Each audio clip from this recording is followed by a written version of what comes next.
Hello, আসসালামু আলাইকুম সম্মানিত দর্শকবিন্দু এবং আমাদের দেশের জনসাধারণের মানুষের কাছে জায়গা জমি সংক্রান্ত বিষয়ের যে জটিলতা বা তথ্য তুলে ধরার জন্য আমি আজকে এই ভিডিওটা করতেছি। তো আমি আপনাদেরকে আগেই সিএস খতিয়ান এর ফরম্যাট এবং এর তথ্য সম্পর্কে প্রদান করেছি। যেই খতিয়ানটা দেখতেছেন এটা একটা সিএস খতিয়ান বা ডিএস খতিয়ান যাই বলেন, দুইটাই একে। তো এই খতিয়ান নাম্বার দেখেন, এই খতিয়ান নাম্বার হচ্ছে 153। এই খতিয়ান নাম্বারে আমরা জমির মালিকের হিস্সা অংশ বিভাজন করে দেখাবো যে এই মালিকগণ, অর্থাৎ এখানে ক গ্রুপ আছে, খ গ্রুপ আছে। এখানে এই মালিকগণ কতটুকু অংশ, কতটুকু জমি পাবে তাদের হিস্সা অংশ অনুসারে, সেটাই আজকে আমি আলোচনা করে আপনাদেরকে ভেঙে দেখাবো। যারা এই বিষয়টা বুঝতে পারেন না তারা আশা করি বুঝতে পারবেন। এটা হচ্ছে সিএস খতিয়ানের ফরম্যাট, এই হচ্ছে দাগ নাম্বার। তো এই যে দেখছেন, এই সিএস খতিয়ান জেলা নোয়াখালী, থানা ব্যায়ামগঞ্জ, মৌজা রসুলপুর, 326 নং, খতিয়ান নং 153। এই খতিয়ান থেকে অংশটা বের করে দেখাবো। আমি আগেই অঙ্ক করে রেখেছি, আপনাদেরকে শুধু আমি এখানে বুঝিয়ে দেব যে কিভাবে হিস্সা অংশ বের করতে হয়, সেটাই আপনারা দেখেন, আশা করি বুঝতে পারবেন। তো দেখেন, এই যে সিএস বা ডিএস খতিয়ানে 153, যে খতিয়ানটা আগে দেখিয়েছি সেই খতিয়ানটার হিস্সাটা আমি বের করে দেখাবো। ক গ্রুপে, এখানে দুইটা গ্রুপে বিভক্ত ছিল। ক গ্রুপে দেখাবো আমি। ক গ্রুপ আহমদ মিয়া অংশ হচ্ছে 2 আনা 6 গন্ডা 2 কড়া 2 ক্রান্তি। আম্বর আলীর অংশ সমান একই রকম দেখেন। রাশাদ মিয়ার অংশ সমান একই রকম দেখেন। পিতা মৃত রকু মিয়া, তারা টোটাল সম্পত্তি পায় এই 57.75 শতক। একইভাবে টোটাল সবার এত 100, সবগুলো যোগ করলে 173 হয়। আপনারা ক্যালকুলেটারে যোগ করে মিলিয়ে নিলে একই রকম পাবেন। 173.25 শতাংশ। এরপর আছে আরবের নেশা, ওই খতিয়ানে উল্লেখ আছে। আরবের নেশার অংশ হচ্ছে 1 আনা। 1 আনা হচ্ছে 24.75 শতক হয়।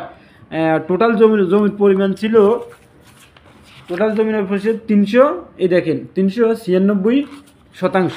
তো এর অংশে 1 আনাতে উনি পেয়েছেন 24.75 শতক। এরপর খ গ্রুপের মধ্যে আছে সান মেয়ার অংশ, কালা মেয়ার অংশ, লাল মেয়ার অংশ, সুরুজ মেয়ার অংশ। তারা 2 আনাতে, এই হচ্ছে 2 আনা, 2 আনা, 2 আনা, 2 আনা, 2 আনা, টোটাল হচ্ছে 8 আনা। 8 আনাতে তারা 49.50 শতক জমি পায়। টোটাল 198 শতক জমি পায় ওনারা 8 আনাতে। তো এখানে সবার অংশ বের করে দেখানো অনেক লম্বা হয়ে যাবে ভিডিওটা, তাই একজনের অংশ বের করলে আপনারা আশা করি সবার অংশ কিভাবে বের করতে হয় সেটা আপনারা বুঝতে পারবেন। প্রথমে আসি আমরা আহমদ মিয়ার অংশ বের করে দেখানো হলো। আহমদ মিয়ার অংশ হচ্ছে 2 আনা 6 গন্ডা 2 কড়া 2 ক্রান্তি। এর মধ্যে এই দেখেন 16 আনা। 16 আনা সমান সমান হচ্ছে 76,803। 76,803 ভাগ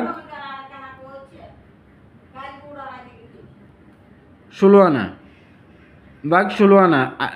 16 আনা সমান সমান হচ্ছে 48 তিল। এটা অর্থাৎ 76,800 তিলকে 16 দিয়ে ভাগ করলে 4,800 তিল হয় 1 আনা। সুতরাং 1 আনা সমান সমান 48 তিল। 2 আনা সমান সমান 48 ইন্টু 2 সমান সমান 9,600 তিল। 1 গন্ডা সমান সমান 240 তিল। 6 গন্ডা সমান সমান 240 ইন্টু 6 অর্থাৎ 1440 তিল হয়। 1 কড়া সমান সমান 60 তিল।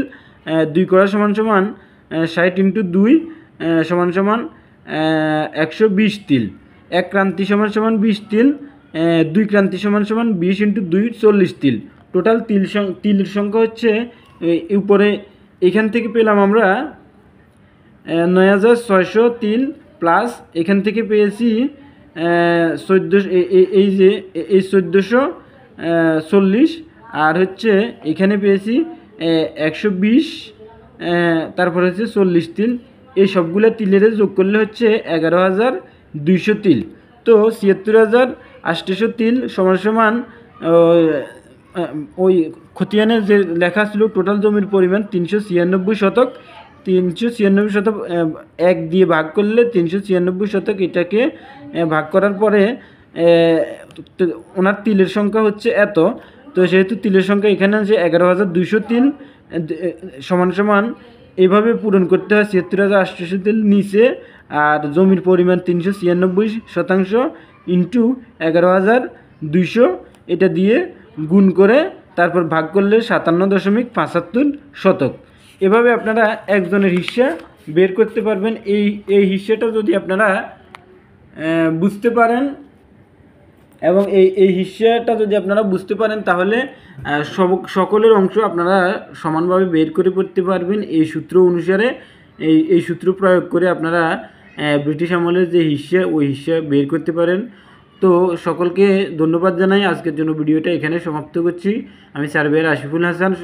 দেশবাসীকে জানাই আপনারা বেশি বেশি করে যেহেতু জায়গা জমি সংশ্লিষ্ট এই হিসাব নিকাশ আপনাদের কাছে তুলে ধরতে পারি, সেজন্য আমাকে দোয়া করবেন সবাই। আল্লাহ হাফেজ। ভিডিওটা এখানে সমাপ্ত করা হলো।